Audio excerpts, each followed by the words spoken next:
নমস্কার বন্ধুরা, আজকে শেয়ার করব সয়াবিনের রেসিপি। এইভাবে সয়াবিন রান্না করলে মাছ মাংসের দরকার পড়বে না। তো চলুন শুরু করা যাক আজকের রেসিপি। বন্ধুরা, সয়াবিনের সঙ্গে আর লাগবে আমাদের মটর ডাল, তবে আপনারা চাইলে কিন্তু ছোলার ডাল দিয়েও করতে পারেন। ডাল আমি সারা রাত ভিজিয়ে রেখেছিলাম, তার জন্য ডাল দেখুন বেশ এখানে নরম হয়ে গেছে। এখন আমরা চলে যাব রান্নার দিকে। একটা কড়াইতে বেশ কিছুটা জল গরমে বসিয়েছিলাম, তার মধ্যে দিয়ে দিচ্ছি আমি হাফ চামচ মতো লবণ। লবণটা জলের সঙ্গে খুব ভালোভাবে মিশিয়ে নিয়ে দিয়ে দিচ্ছি মটর ডাল। এই ভেজানো ডালটা কিন্তু সেদ্ধ হতে খুব বেশি সময় লাগবে না, 5 থেকে 6 মিনিটের মতো সেদ্ধ করলেই কিন্তু যথেষ্ট। একই সঙ্গে আমি দিয়ে দেব সয়াবিন। ডাল আর সয়াবিন আমরা 5 থেকে 6 মিনিটের মতো সেদ্ধ করে নেব। সব কিছু একসঙ্গে মিশিয়ে নিয়ে ঢাকা দিয়ে লো টু মিডিয়াম হিটে আমি সেদ্ধ করে নেব 5 থেকে 6 মিনিটের মতো।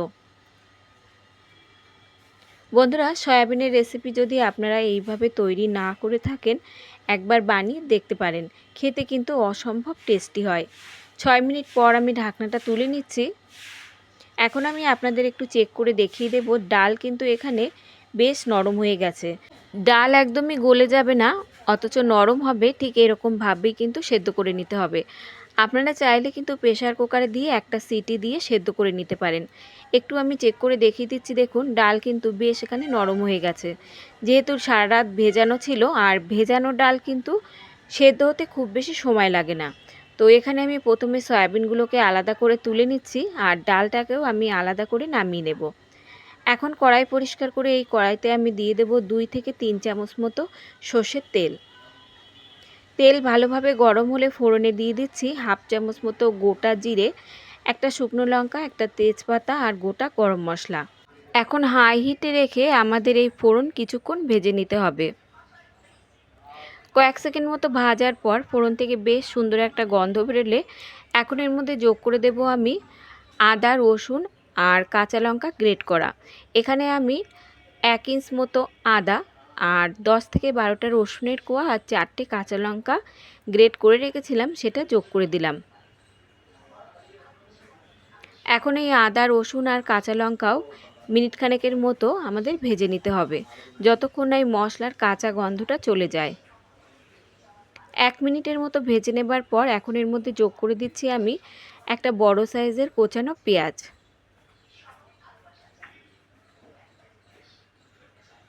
পেঁয়াজটা দিয়েও কিন্তু আমাদের আরও 1 থেকে 2 মিনিটের মতো মশলার সঙ্গে ভেজে নিতে হবে।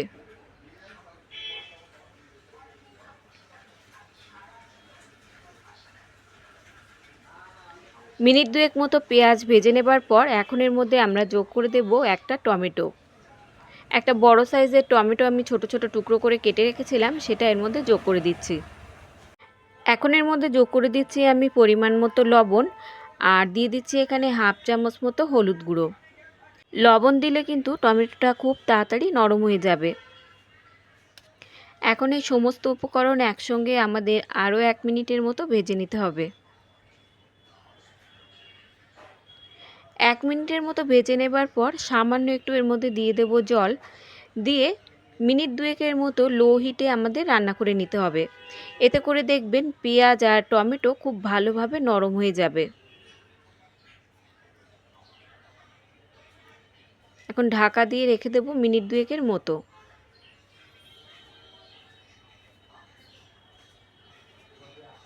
2 মিনিট পর ঢাকনাটা তুলে নিচ্ছি। পেঁয়াজ আর টমেটো কিন্তু এখানে বেশ নরম হয়ে গেছে, তবে এবার হাতা দিয়ে কিন্তু বেশ আমাদের আরেকটু সময় কষিয়ে নিতে হবে। এতে দেখবেন পেঁয়াজ আর টমেটো বেশ ঘাটা ঘাটা হয়ে যাবে। এবারের মধ্যে যোগ করে দিচ্ছি আমি হাফ কাপ মতো টক দই। তবে এই টক দইটা কিন্তু খুব বেশি টক না বন্ধুরা। আর এর মধ্যে দিয়ে দিচ্ছি আমি হাফ চামচ জিরে গুঁড়ো আর হাফ চামচ মতো ধনে গুঁড়ো।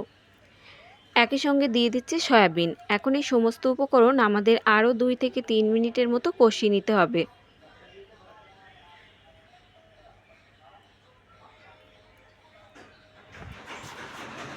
সয়াবিন 2 থেকে 3 মিনিটের মতো কষিয়ে নেবার পর এর মধ্যে যোগ করে দিচ্ছি আগে থেকে সেদ্ধ করে রাখা মটর ডাল, আর সঙ্গে দিয়ে দিলাম 1 চামচ মতো ম্যাগি মশলা, আর দিয়ে দিচ্ছি এখানে 1 চামচ মতো চিনি।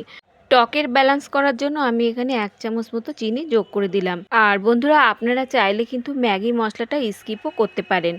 এখন সমস্ত উপকরণ মিশিয়ে নিয়ে আরও 2 মিনিটের মতো ঢাকা দিয়ে আমরা কষিয়ে নেব। মিনিট 2 পর ঢাকনাটা তুলে নিচ্ছি। এতে করে কিন্তু ডালটা খুব ভালোভাবে নরম হয়ে যাবে। এখন এর মধ্যে আমি যোগ করে দেব 1 বাটি মতো জল। জল কিন্তু খুব বেশি লাগবে না এই রেসিপিতে, রেসিপিটি মাখা মাখা তৈরি হবে। তো 1 বাটি জল দিলেই কিন্তু যথেষ্ট। তবে আপনারা যদি পাতলা ঝোল খেতে চান তো সেই পরিমাণ বুঝে এখানে জলটা যোগ করে দেবেন।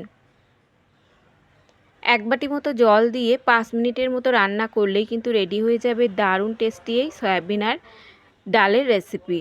আমি আরও একবার চেক করে দেখিয়ে দিলাম, এখানে ডাল কিন্তু খুব ভালোভাবে নরম হয়ে গেছে। বাড়িতে মাছ মাংস না থাকলেও আপনারা এই রেসিপিটি বানিয়ে দেখতে পারেন। কষা মাংসের স্বাদে সয়াবিনের এই রেসিপি থাকলে মাছ মাংসের দরকার পড়বে না। এখন ঢাকা দিয়ে রান্না করে নেব আমরা 5 মিনিটের মতো। 5 মিনিট পর ঢাকনাটা তুলে নিচ্ছি। শেষের মধ্যে যোগ করে দেব 1/2 চামচ মতো গরম মশলার গুঁড়ো আর সামান্য একটু ঘি যোগ করে দিচ্ছি।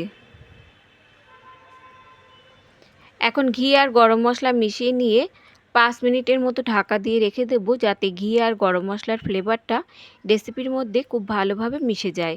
তো বন্ধুরা, রেসিপিটি কিন্তু একদমই রেডি সার্ভ করার জন্য। এইভাবে আপনারা বানিয়ে দেখুন, গরম গরম ভাত, রুটি, পরোটার সঙ্গে খেতে দারুণ লাগবে। তো আজকের রেসিপি যদি আপনাদের ভালো লাগে, একটা লাইক আর সাবস্ক্রাইব করে আমার পাশে থাকার অনুরোধ রইল। আজ তাহলে এই পর্যন্ত বন্ধুরা, দেখা হবে অন্য কোনো রেসিপির সঙ্গে। ততক্ষণ সুস্থ থাকবেন, ভালো থাকবেন আর সম্পূর্ণ রেসিপিটি দেখার জন্য সকলকে ধন্যবাদ।